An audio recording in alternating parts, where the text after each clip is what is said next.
Hi guys, this is my first ever video. I'm going to tell you how to rotate the ruler in Windows Ink Workspace using mouse. Now I have the Ink Workspace open in my PC and I have selected the sketchpad from the list of tools in it.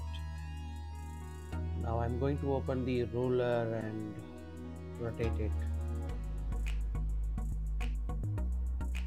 Now the ruler is visible. Using the mouse scroll wheel, you can rotate the ruler easily without any touchpad or mouse pad.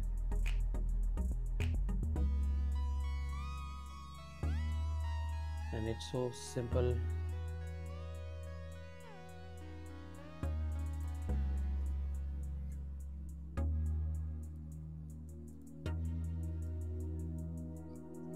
And also the protractor, you can change the size using the mouse scroll wheel